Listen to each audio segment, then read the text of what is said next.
अगर ये खुलासा हो कि कभी भारत के किसी प्रधानमंत्री ने पाकिस्तान के प्रधानमंत्री को कश्मीर देने की पेशकश की थी तो शायद ही कोई भरोसा करे, लेकिन देश के जाने माने पत्रकार और पूर्व सांसद संतोष भाटिया की माने तो प्रधानमंत्री बनते ही चंद्रशेखर ने तत्कालीन पाकिस्तानी प्रधानमंत्री नवाज शरीफ से मिलकर कहा था कि कश्मीर आपको दिया।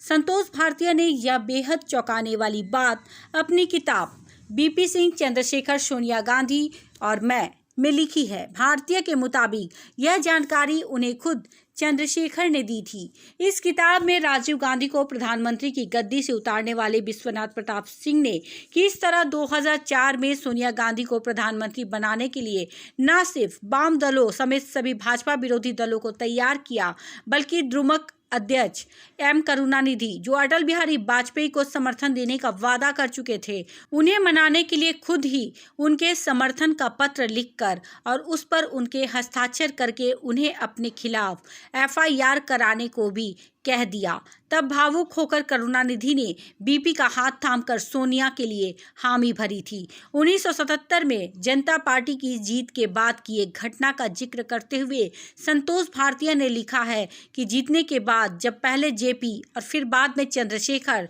जो तब जनता पार्टी के अध्यक्ष बन चुके थे, इंदिरा गांधी से मिलने गए तो इंदिरा जी ने जेपी, जिन्हें वो चाचा कहती थी, के साथ भावुक होकर आंसुओं से भीगी आंखों से आपातकाल और बीते समय की अन्य घटनाओं को लेकर पश्चाताप किया। संतोष भाटिया की यह किताब प्रकाशित हो चुकी है और बाजार में उपलब्ध है। किताब के 34वें अध्याय कश्मीर आपको दिया में भाटिया ने लिखा है, 1991 में प्रधानमंत्री बनते ही उसी दिन चंद्रशेखर राष्ट्रमंडल देशों के शिखर सम्मेलन में भाग लेने के लिए मालदीव की राजधानी माले चले गए। वहां पाकिस्तान के तत्कालीन प्रधानमंत्री नवाज शरीफ भी आए हुए थे।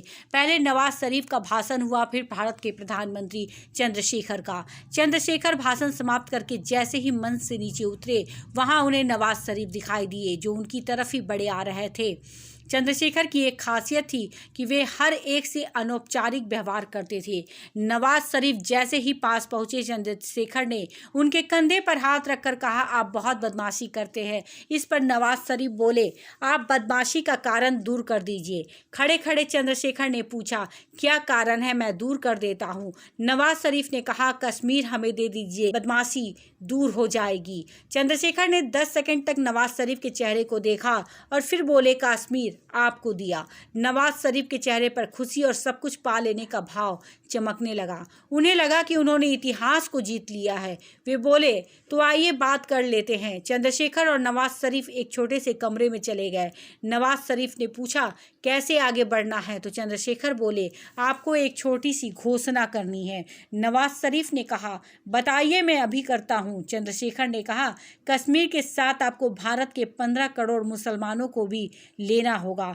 नवाज शरीफ चौंक गए और बोले, इसका क्या मतलब? तब चंद्रशेखर ने उन्हें समझाया, भारत में 15 करोड़ मुसलमान पूरे देश में फैले हैं और ज़्यादातर मुसलमान गांवों में रहते हैं। आप जैसे ही संख्या और धर्म के आधार पर कश्मीर लेंगे, वैसे ही पूरे हिंदुस्तान के गांवों से मांग उठने लगेगी कि यहाँ मुसलमान अल्पसंख्यक हैं, इन्हें यहाँ से निकालो। गांव गांव में दंगे शुरू हो जाएंगे। मेरे पास इतनी पुलिस और सेना नहीं कि मैं गांव गांव उन्हें तैनात कर सकूं।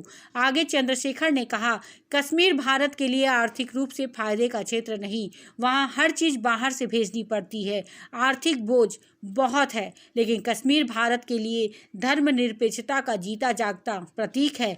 कश्मीर हमारे पास है, यह भारत के बाकी मुसलमानों को सुरक्षा की गारंटी तो है ही, विश्व को यह विश्वास भी दिलाता है कि भारत का संवैधानिक ढांचा धर्मनिरपेक्षता के सिद्धांत को मानता है और सभी को बराबरी से जीने और आगे बढ़ने की गारंटी देता है।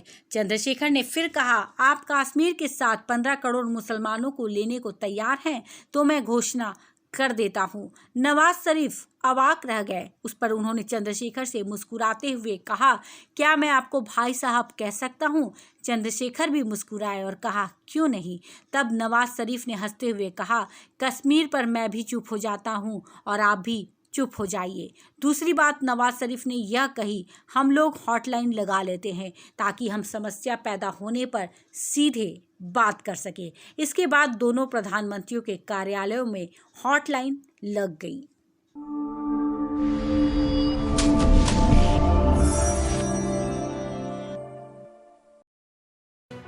लेटेस्ट खबरों से जुड़े रहने के लिए हमारे चैनल नेशन भारत को सब्सक्राइब करें और बेल आइकन को दबाएं ताकि कोई खबर छूट न पाए।